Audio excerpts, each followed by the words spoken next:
Start करते हैं लक्ष्मीकांत का chapter number 19, that is prime minister. So let's begin. In the scheme of parliamentary system of government जो provide की जाती है कॉन्स्टिट्यूशन के द्वारा, जो प्रेसिडेंट होते हैं वो नॉमिनल एग्जीक्यूटिव अथॉरिटी होते हैं, दैट इज डी जूर. और जो प्राइम मिनिस्टर होते हैं वो रियल एग्जीक्यूटिव अथॉरिटी होते हैं, दैट इज डी फैक्टो. कि जो आपको सीएम में भी मैंने बताया था कि इसमें फैक्ट आ रहा है कि fact is the real truth. तो जो रियल पावर होती है वो हमारे पीएम के पास होती है. तो ऐसे आप इसको याद रख सकते हैं. In other word, the president is the head of the state और प्राइम मिनिस्टर होते हैं head of the government, and prime minister is also the head of the services. अब देखते हैं नेक्स्ट अपॉइंटमेंट देखते हैं प्राइम मिनिस्टर का. जो कॉन्स्टिट्यूशन ने उन्होंने कंटेन नहीं किया है स्पेसिफिक प्रोसीजर सिलेक्शन का और अपॉइंटमेंट का प्राइम मिनिस्टर का.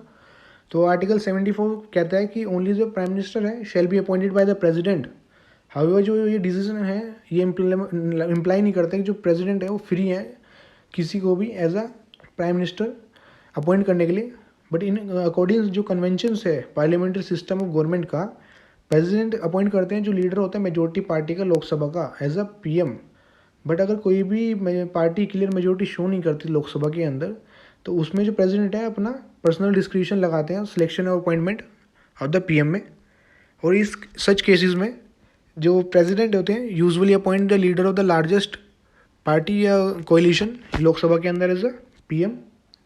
और कहते हैं उसको कि वो वोट ऑफ कॉन्फिडेंस प्रूव करे अपने हाउस में with in a month.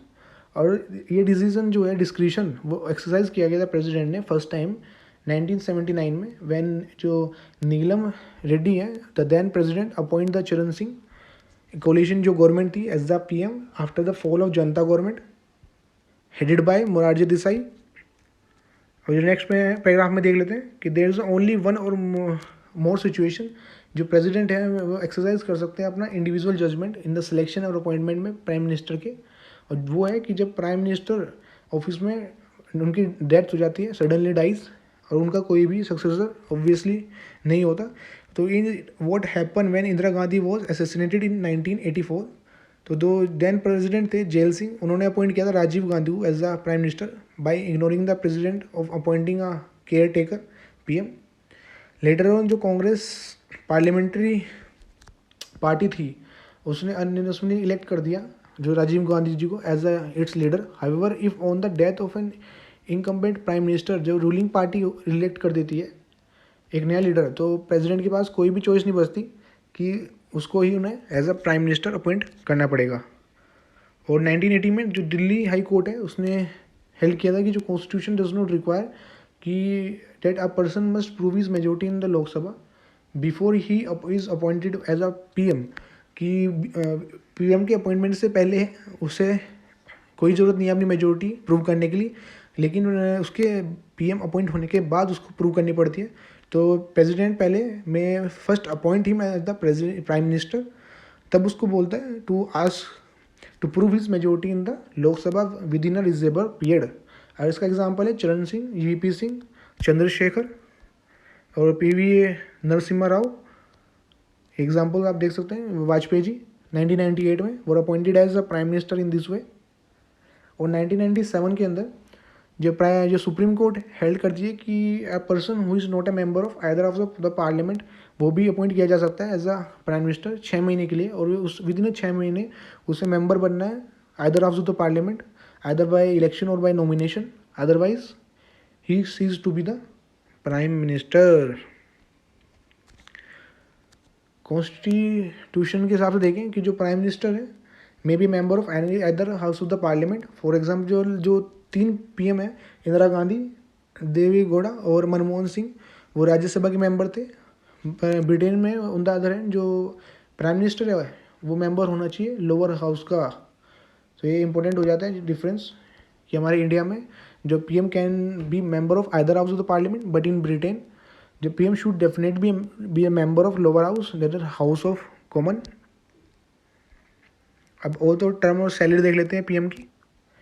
Before the prime minister enter upon his office, जो प्रेसिडेंट होते हैं वो एडमिनिस्टर करते हैं उनको ओथ ऑफ ऑफिस और secrecy. In his oath of office और में जो प्राइम मिनिस्टर कहते हैं कि to bear true faith and allegiance to the constitution of India. Second, to uphold the sovereignty and integrity of India. Third, to faithfully and conscientiously discharge करे अपनी duties को, to do right सभी manners के लोगों का in accordance with the constitution और जो law है, विदाउट डरे ना किसी फेवर के या अफेक्शन के या इलविल के। तो वही सेम है, आपको जो पहले मैंने काउंसिल ऑफ मिनिस्टर में भी पढ़ाई थी कि BUFD। और इस ओथ ऑफ सेक्रेटरी में जो प्राइम मिनिस्टर स्वेयर करता है कि वो डायरेक्टली इनडायरेक्टली कम्युनिकेट नहीं करेगा या रिवील नहीं करेगा कोई भी किसी भी पर्सन को जो डिसीजन उसकी कंसिडरेशन में रखा है, और वो जो एज अ यूनियन मिनिस्टर और एक्सेप्ट कि उस डिसीजन को डिस्चार्ज करने के लिए रिक्वायर्ड हो एज अ मिनिस्टर, तब कर सकता है।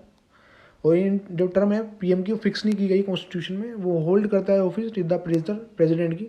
इसका मतलब ये नहीं है कि प्रेसिडेंट डिसमिस कर सकता है प्राइम मिनिस्टर को कभी भी, कि सो लॉन्ग कि जब तक PM एंजॉय करता है मेजोरिटी सपोर्ट जो लोकसभा की, तो वो प्रेसिडेंट के द्वारा डिसमिस नहीं किया जा सकता। हावेवर अगर जो लोकसभा है वो कॉन्फिडेंस लूज़ कर देती है, तो जो प्राइम मिनिस्टर होते हैं उन्हें रिज़ाइन करना पड़ता है और प्रेसिडेंट उनको डिसमिस कर देते हैं। और सैलरी और अलाउंसेस होती है प्राइम मिनिस्टर की, वो पार्लियामेंट के द्वारा डिटरमाइन की जाती है time to time. He get salary और अलाउंसेस जो पेबल होते हैं MP को, और ये एडिशनली जो उनको समटरी अलाउंसेस भी दिए जाते हैं, free accommodation, travel allowances, medical facility etcetera. 2001 में जो PM के अलाउंसेस इंक्रीज कर दिए गए हैं। पावर फंक्शंस देख लेते हैं ऑफ द प्राइम मिनिस्टर्स, और first heading in relation to council of minister. तो जो prime minister enjoy the following powers as the head of the union council of minister. तो फर्स्ट है कि रिकमेंड करते हैं पर्सन को who can be appointed as a ministers by the president, and president appoint only दो person as a minister जो prime minister के द्वारा रिकमेंड किए जाते हैं। और ये रीएलोकेट और रीशफल करते हैं पोर्टफोलियो अमंग मिनिस्टर्स की, जो मिनिस्ट्री देनी है किसी भी मिनिस्टर या जो मेंबर होता है उसको। और he can ask a minister कि वो रिज़ाइन कर सके, और एडवाइस कर सकते हैं प्रेसिडेंट को कि to dismiss in case of difference of opinion. और फोर्थ है कि प्रिसाइड करते हैं वो मीटिंग को काउंसिल ऑफ मिनिस्टर्स की, और इन्फ्लुएंस करते हैं इसका decision. And fifth is he guide direct and control and coordinate the activities of और minister. Six, he can bring about the collapse of the council of minister by resigning from the office. Since जो prime minister हैं वो head है council of minister के, और other जो minister हैं function नहीं कर सकते जब प्राइम मिनिस्टर रिज़ाइन कर देते हैं या मर जाते हैं।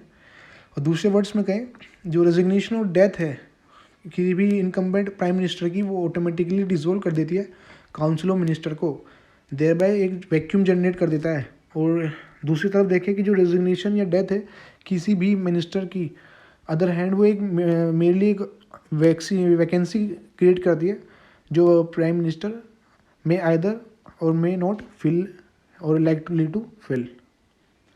अब नेक्स्ट है in relation to president is the principal channel of communication president और council of minister के बीच में, और ये ड्यूटी होती है of the PM। Please right in the comment section in which article the duty of the PM is given, and it is article 78। ये सारे प्रोविजन 78 के हैं, हम ऑलरेडी डिस्कस कर चुके हैं। To communicate to the president all the decision of the council of minister relating to the administration of the affair of the union and proposal of legislature. तो AUPL इसको ये आप बोलेंगे, याद रखेंगे। To furnish such information regarding to the AU and PL। C है, if the president so require कि submit करे कंसिडरेशन काउंसिल ऑफ मिनिस्टर का किसी भी मैटर पे जिस पे किसी मिनिस्टर ने डिसीजन ले लिया है लेकिन काउंसिल ने उसको अब तक कंसिडर नहीं किया है। सेकंड, वो एडवाइस करते हैं प्रेसिडेंट को with regard to the appointment of important officials like attorney general, controller and auditor general of India, chairman और member of UPSC, election commissioner, chairman और फाइनेंस कमीशन और मेंबर्स। अब रिलेशन टू पार्लियामेंट देखते हैं, the power of PM। तो जो PM होते हैं हेड होते हैं लोअर हाउस के, इस कैपेसिटी में इंजॉय करते हैं, वो एडवाइस कर सकते हैं प्रेसिडेंट को कि टू समन और प्रोवोक द सेशन पार्लियामेंट का, कि कब बुलाना है और कब एंड करना है, उसके रिगार्डिंग एडवाइस करते हैं प्रेसिडेंट को। और रिकमेंड करते हैं रिजोल्यूशन लोकसभा का टू द प्रेसिडेंट किसी भी समय। He announces government policies on the floor of the house. और अदर फंक्शंस ऑफ पावर देख लेते हैं कि इन एडिशन टू अबव जो फंक्शंस हैं मेजर 3 रोल्स में, कि in relation to council of minister, in relation to the president, in relation to the parliament, the other functions। तो he is the chairman of NITI Aayog, जो succeed हुई है जो planning commission थी उसको, नेशनल इंटीग्रेशन काउंसिल को, इंटर स्टेट काउंसिल को, और नेशनल वाटर रिसोर्स काउंसिल को, सम अदर बॉडीज़, और सिग्निफिकेंट रोल प्ले करते हैं फॉरेन पॉलिसीज़ को शेप करने में। चीफ स्पोक पर्सन होते हैं यूनियन गवर्नमेंट के, और ये क्राइसिस मैनेजर होते हैं पॉलिटिकल लेवल पे ड्यूरिंग इमरजेंसीज। पॉलिटिकल हेड होते हैं, लीडर ऑफ द पार्टी होते हैं पावर, जो मैं बता रहा था। पॉलिटिकल हेड होते हैं सर्विसेज के। As leader of the nation he meet various section लोगों के, उनसे मिलते हैं, उनके जो प्रॉब्लम्स होते हैं उनका मेमोरेंडा लेते हैं। एंड थस जो प्राइम मिनिस्टर प्ले करते हैं एक सिग्निफिकेंट रोल जो हाईली क्रूशियल है पॉलिटिकल एडमिनिस्ट्रेटिव सिस्टम में। इसलिए जो डॉक्टर बी आर अम्बेडकर ने बोला है, if any functionary under our constitution is to be compared with that of the US president, तो वो पीएम है, not the president of the Indian union. Is also important कि जब आपको कंपेरिजन करने के लिए आए तो आप ये कोट कर सकते हैं डेट कि अगर फंक्शनरी कंपेयर की जाए यूएस प्रेसिडेंट के साथ तो वो हमारे इंडियन पीएम है, not the president of the union. अब रोल का जो डिस्क्रिप्शन दिया हुआ है कि ये पॉलिटिकल साइंटिस्ट के द्वारा लॉर्ड मेयर ने डिस्क्राइब किया है पीएम को as a primus inter pares, first among the equal, keystone cabinet के। और हर्बर्ट मैडिसन का है। उसके बाद सर ने दिया, जेनिंग्स ने दिया, he rather a sun around which planet revolve, he is the keystone of the constitution. तो एक ये की वर्ड बन चुका है, keystone of the constitution. All roads in the constitution relate to the PM. Laski ने बोला कि on the relation between PM और कैबिनेट के बीच में, he said that the PM is the central to its formation, central to it's life, central to its death. उसने describe किया है the pivot around which entire governmental mechanism revolve. ये इनकी views हैं गाइस। अब रिलेशनशिप देख लेते हैं विद द प्रेसिडेंट। आर्टिकल 74 जो हम ऑलरेडी पढ़ चुके हैं कि there shall be a council of minister with the minister to aid and advise the president, जो एडवाइस मैंडेटरी होती है। और ये जो एडवाइस करते हैं ये किसी भी कोर्ट में इंक्वायरी नहीं की जाती। रिकन्सिडर और प्रेसिडेंट रिक्वायर्ड, तो काउंसिल मिनिस्टर को रिकन्सिडर कर सकते हैं अपनी एडवाइस, और प्रेसिडेंट को चलना ही पड़ता है उस एडवाइस के बाद जो दोबारा उनको रिकन्सिडर करके दी जाती है। और आर्टिकल 75 ये अपॉइंटमेंट्स अदर जो होता है प्राइम मिनिस्टर का वो प्रेसिडेंट के द्वारा किया जाता है, और अदर जो मिनिस्टर का प्रेसिडेंट के द्वारा किया जाता है on the advice of the PM. और मिनिस्टर होल्ड करते हैं office till the pleasure of the president. लेकिन हमने ये भी पढ़ा था कि जो प्रेसिडेंट होते हैं वो ये डिस्क्रिशनरी पावर नहीं है। President can only remove minister on the advice of the PM. जो काउंसिल ऑफ मिनिस्टर होते हैं वो collectively responsible to the house of the people and is the bedrock principle of parliamentary form of government. Article 78 जो मैं आपको ऊपर already बता चुका हूँ, ड्यूटी ऑफ द पीएम कि to communicate to the president all the decision of the council of minister regarding to the AAU and PL AU's administration of the affair of the union and proposal for legislature to furnish such information regarding to the AAU and AL। अगर president require ये submit करे consideration council of minister का किसी भी matter पे जिस पे किसी मिनिस्टर ने डिसीजन ले लिया है लेकिन उसे अभी काउंसिल ने कंसिडर नहीं किया है अभी तक। और इसमें चीफ मिनिस्टर दिए गए हैं जो पीएम बने हैं, लिस्ट है पूरी, इट्स नॉट वेरी इंपॉर्टेंट। अब आर्टिकल देख लेते हैं जो हम लोग डिस्कस कर चुके हैं। 74 council of minister to aid and advise other provisions, conduct of business, duty and right of minister as respect to the house. Please write in the comment section where the duty of the CM is mentioned in the constitution. So it's article 167. So guys, we have completed